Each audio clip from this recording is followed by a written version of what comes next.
Hello friends, नमस्कार। कैसे हैं आप सब? उम्मीद करती हूँ सब स्वस्थ होंगे और अच्छे होंगे। आज हम देखेंगे एक नए करंट टॉपिक को जो काफ़ी इंपॉर्टेंट है एग्जाम के लिए। अगर बात करें तो यूनेस्को के बारे में भी हम बहुत कुछ जानेंगे। और अभी यूनेस्को की विश्व विरासत में मध्य प्रदेश के 2 शहर जुड़े गए हैं। वर्ल्ड हेरिटेज साइट में 2 शहर जोड़े गए हैं। कौन कौन से हैं वो और क्या क्या खासियत है उन शहर की, उनके बारे में जानने की कोशिश करेंगे। चैनल पर नए हैं तो प्लीज़ सब्सक्राइब कर लें। अगर वीडियो को देख रहे हैं और आपको अच्छा लगे तो लाइक कर लीजिएगा, शेयर करना बिल्कुल ना भूलें, बेल आइकन को प्रेस कर लें।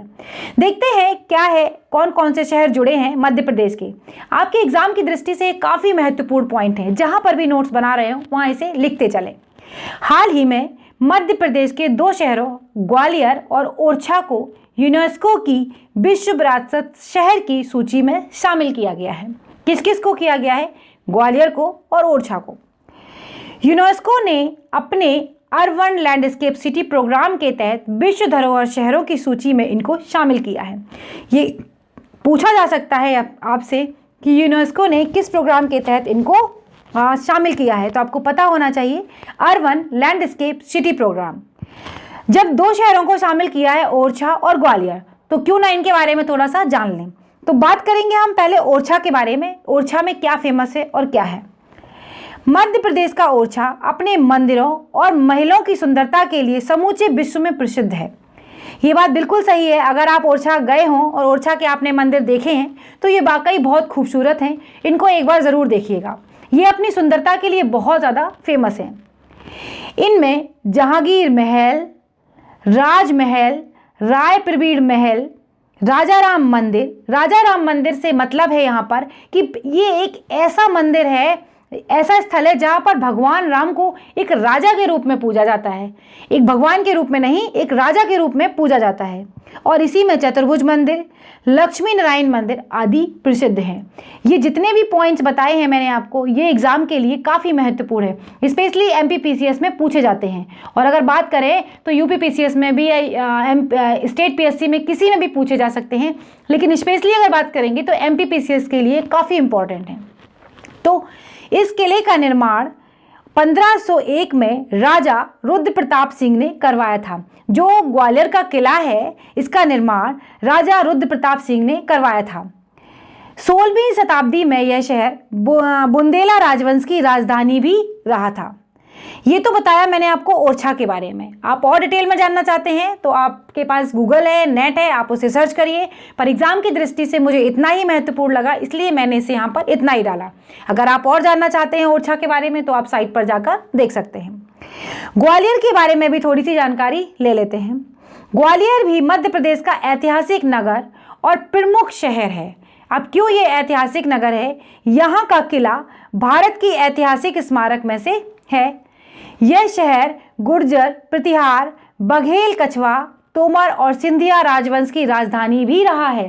कई बार स्टेटमेंट में, स्पेशली UPSC में, मैं बार बार UPSC को इसलिए फोकस करती हूँ क्योंकि वहाँ पर स्टेटमेंट में क्वेश्चन पूछे जाते हैं। तो ये पूछ लिया जाता है, आपको स्टेटमेंट में दे दिया जाएगा कि कौन से शहर है जो प्रतिहार, बघेल, कछवा, तोमर या सिंधिया राजवंश की राजधानी नहीं रहा है। हो सकता उसमें ऑप्शन ग्वालियर दिया हो, जो कि रहा है। बाकी और ऑप्शन भी आपको दे सकते हैं। ग्वालियर का सबसे पुराना शिलालेख हूर शासक मेहर कुल की देन है। किसकी देन है? मेहर कुल की देन है, जो कि 6वीं शताब्दी में यहाँ पर राज किया करते थे। इस शिलालेख में उन्होंने अपने पिता तोरमाड़ की प्रशंसा की थी। राजवीर सिंह को ग्वालियर का शासक बनाया गया और उन्होंने तोमर वंश की स्थापना की। और इसी समय किले में जैन मूर्तियां भी बनाई गई थी। ग्वालियर में कुछ और भी पर्यटक स्थल हैं। अब दूसरे पर्यटक स्थल कौन से हैं? पर्यटक स्थल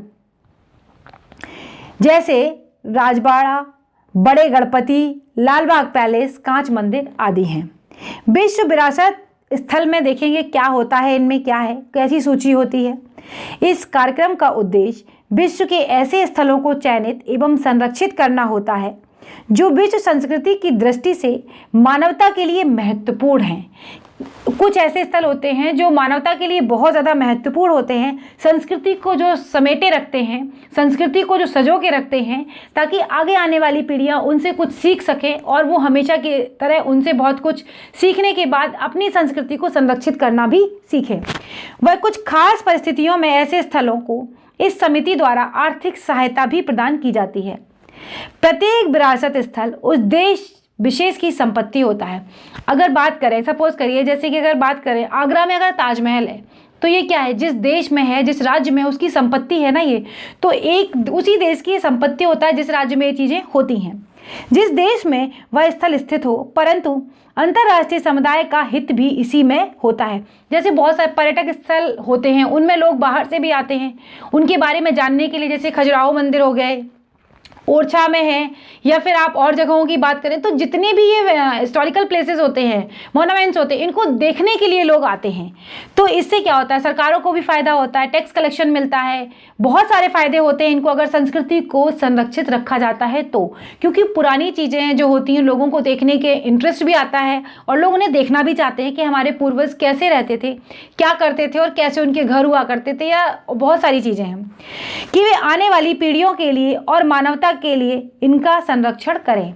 तो आपको समझ में आया कि विश्व विरासत स्थल क्या होता है और कैसे देशों को इसमें, कैसे चीज़ों को इसमें शामिल किया जाता है। नामांकन की प्रक्रिया भी थोड़ी देख लेते हैं।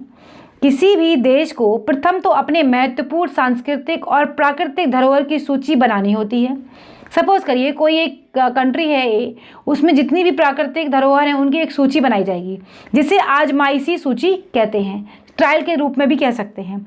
यह आवश्यक है क्योंकि वह राष्ट्र ऐसी किसी संपदा को नामांकित नहीं भी कर सकता है जिसका नाम सूची में पहले से ही सम्मिलित ना हुआ हो। दूसरा, वह इस सूची में किसी संपदा को चयनित कर नामांकन फाइल भी कर सकता है और डाल सकता है। विश्व धरोहर केंद्र इस फाइल को बनाने में सलाह देता है, सहायता करता है और जो किसी भी विस्तार तक हो सकती है, कितनी भी सलाह दे सकता है और उसे कितना भी सहायता दे सकता है। यह फाइल स्वतंत्र रूप से 2 संगठनों द्वारा अंकित होती है। कौन कौन से? अंतर्राष्ट्रीय स्मारक और स्थल परिषद और विश्व संरक्षण संघ। यह संस्थाएं फिर विश्व धरोहर समिति में से सिफारिश करती हैं। फिर समिति की क्या होती है, वर्ष में एक बार बैठक होती है और यह निर्णय लेती है कि प्रत्येक नामांकित संपदा को विश्व धरोहर सूची में शामिल करना है या फिर नहीं करना है। कभी कभी यह समिति अपना निर्णय सुरक्षित भी रख लेती है और कभी कभी क्या है, निर्णय दे भी देती है। लेकिन इसके लिए 10 मानक दंड जो होते हैं, जो मानदंड होते हैं, वो पार करने होते हैं।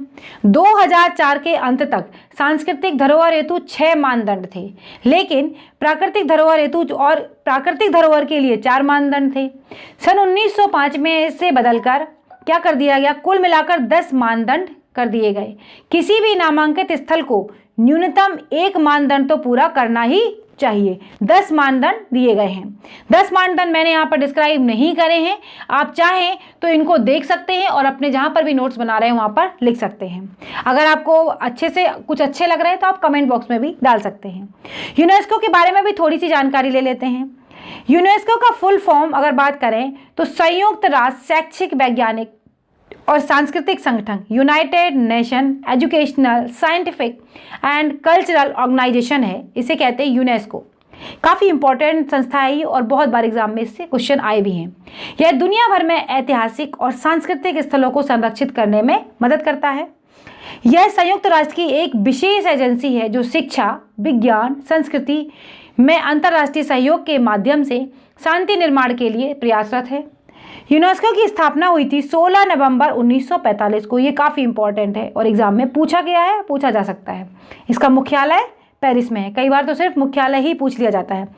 ये पूरा वीडियो था जो मैंने आपको बताया कि जो एक राज्य में, मध्य प्रदेश में कौन कौन से शहर अभी विश्व विरासत सूची में जुड़े हैं वर्ल्ड हेरिटेज साइट में। तो अगर आपको वीडियो अच्छा लगा है तो प्लीज़ लाइक कर देना, शेयर कर लेना और चैनल पर अगर नए हैं तो प्लीज़ सब्सक्राइब कर लेना, बेल आइकन को प्रेस करना। अगली वीडियो में फिर मिलेंगे, तब तक के लिए बाय बाय दोस्तों। खुश रहिए, मस्त रहिए, बाय बाय।